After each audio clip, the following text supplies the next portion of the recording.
Bicara DeepSeek, kita akan mulai dari yang nyata-nyata deh. Kita lihat pergerakan pasar kita setelah libur panjang ini begitu. Memang banyak sentimen tentunya, salah satunya adalah The Fed juga yang ternyata mempertahankan suku bunga. Tapi yang mungkin menjadi pusat perhatian saat ini adalah bagaimana DeepSeek ini akhirnya memporak-porandakan bursa Amerika Serikat yang spillover-nya kita lihat di pergerakan IHSG yang menyentuh lagi ke 7.000 di hari ini.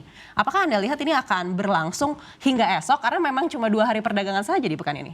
Ya sebenarnya emang yang kita rasakan sebagian besar gara-gara keputusan The Fed ya menahan suku bunga. Tapi bukan berarti tidak ada spillover, spillover-nya tetap ada gitu Kita benar-benar terasa nih emang spillover-nya dari muramnya si Wall Street gitu ya. Kadang tuh Wall Street bisa jadi ini salah satu indikator utama gitu ya buat perdagangan gitu. Spillover-nya kerasa gitu ketika emang Wall Street murung itu bisa lanjut ke kita gitu investor-investornya kurang nih nggak tertarik gitu. Soalnya DeepSeek ini benar-benar menghapus ini kapitalisasi pasar di Wall Street itu 1 triliun. Jadi benar-benar bayangin tuh kekayaan 1 triliun itu mungkin saham-saham tech yang paling gede ya, mungkin Nvidia 600 miliar gitu.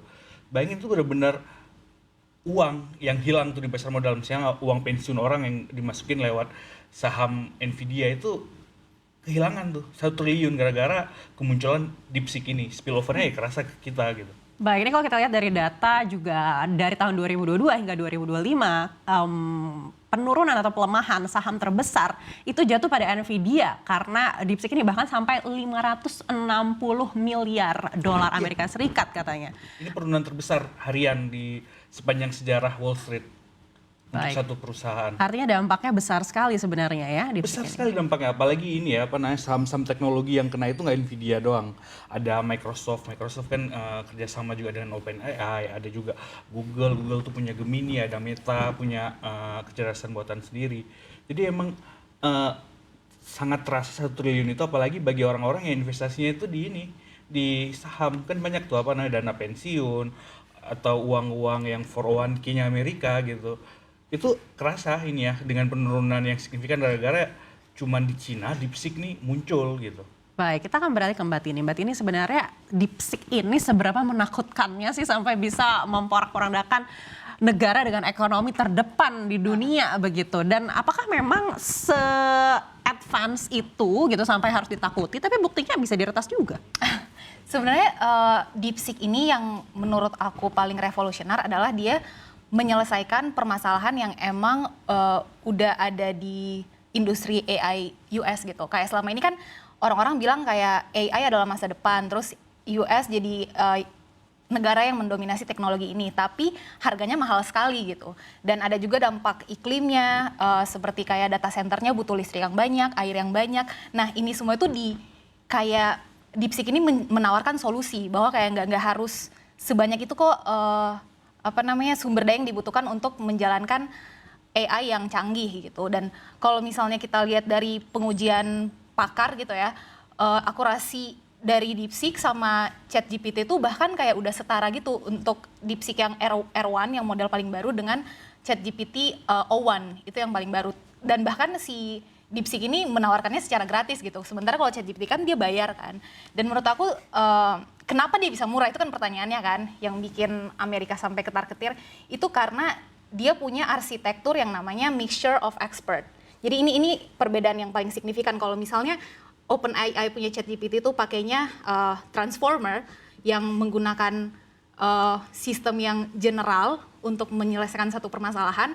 Kalau si DeepSeek ini dia pakai mixture of expert itu kayak misalnya analoginya tadi kita Iya, jadi analoginya sebenarnya kalau ChatGPT itu dia butuh banyak orang untuk menyelesaikan masalah. Jadi misalnya kita punya masalah di Jakarta, bagaimana penyelesaiannya gitu. ChatGPT dia manggil semua orang gitu yang dia punya gitu buat ke Jakarta. Jadi mahal kan ongkosnya, ongkos terbang, ongkos hotel gitu. Sedangkan kalau memang DeepSeek ada permasalahan khusus di satu bidang yang dipanggil expert di bidang tersebut aja gitu. Jadi kayak cuma satu tiket, satu hotel, jadi jauh lebih murah untuk penyelesaian masalahnya. Makanya yang si ChatGPT bakal lebih mahal dan DeepSeek murah. Tapi hasil jawabannya walaupun mungkin si ChatGPT lebih komprehensif, yang si DeepSeek juga udah oke karena memang expert juga yang menjawabnya gitu. Mungkin akurasinya sekitar 90% lah daripada ChatGPT, tapi dengan harga yang lebih murah ya kenapa enggak gitu. Baik, tapi dampaknya itu akan sejauh apa sih? Kalau sekarang kan kita lihat sebenarnya masih gratis. Dan kalau memang ternyata nanti akan dikenakan biaya, biayanya pun jauh lebih murah, apakah ini akan langsung mematikan industri AI yang ada di Amerika Serikat?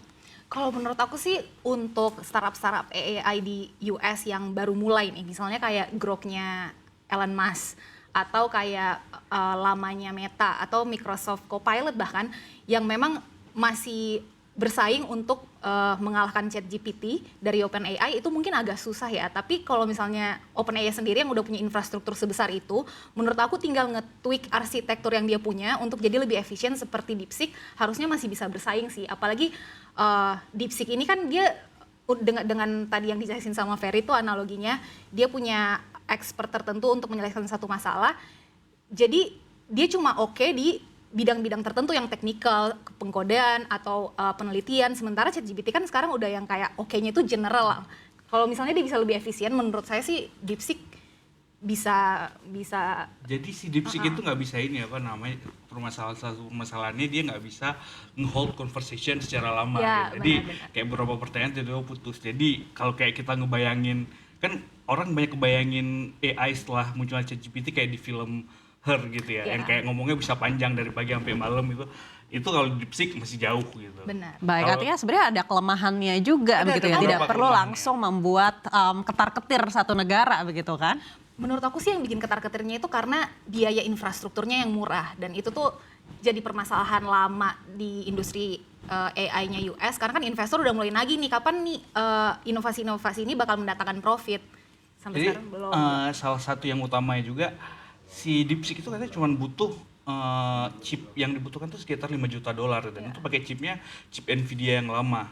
Dengan harga lebih murah pakai chip yang lama, ngapain nih si OpenAI, Anthropic, terus habis itu Perplexity dan lain-lainnya gitu, kenapa harus pakai yang paling mahalnya si Nvidia? Nah makanya sebenarnya gara-gara itu saham Nvidia tuh jatuh gitu, kayak siapa yang mau beli lagi saham-saham apa namanya chip-chip mahal yang harganya gak masuk akal gitu, kalau emang ternyata ya pakai chip yang murah aja udah bisa tuh apa namanya si DeepSeek. Tapi ya emang harapannya sih kan ada ini juga apa namanya yang outlook positifnya gitu ya. Kalau cost-nya memang benar-benar bisa tertekan dan terbukti itu turun gitu, semua orang tuh bisa adopsi gitu.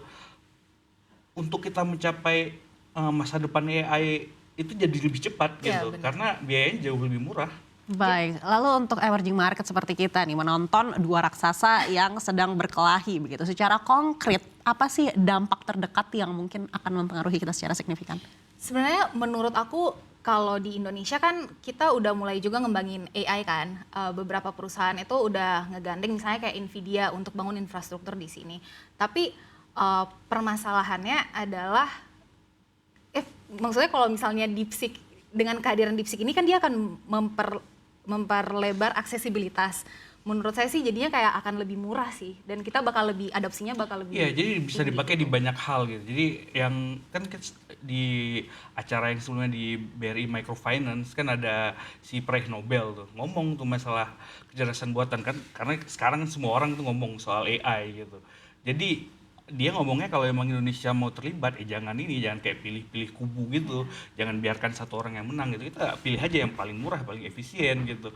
Jadi banyak banget sebenarnya bisa adopsi buat perbankan gitu, buat industri digital, buat perbankan edukasi. tuh bisa infinite itu sebenarnya apa namanya yang bisa dipakai gitu. Mungkin kalau emang harganya mahal banget, butuh waktu yang lebih lama, tapi kalau harga bisa ditekan lebih murah itu bisa buat KYC, bisa buat pembukaan rekening, bisa buat apa namanya ngecek ini si peminjam nih credit worthy atau enggak, banyak banget itu ya, dan bisa menekan cost-nya perbankan dan bisa pertumbuhan laba gitu. Sebenarnya potensi dari AI ini besar, tapi saat ini orang tuh masih banyak ngukur-ngukur karena emang mahal banget buat kita investasi di AI. Kalau memang misalnya DeepSeek bener ya semua klaimnya yang itu benar-benar organik, karena kan memang ada tuduhan juga gitu. Kalau emang beneran yang dibikin sama mereka dengan teknologi yang lama dan harga murah, itu positif banget ke kita gitu. Baik, kalau melihat dari penjelasan Mas Ferry sebenarnya lebih banyak benefitnya begitu ya daripada tantangannya dengan adanya kehadiran DeepSeek ini untuk emerging market seperti Indonesia.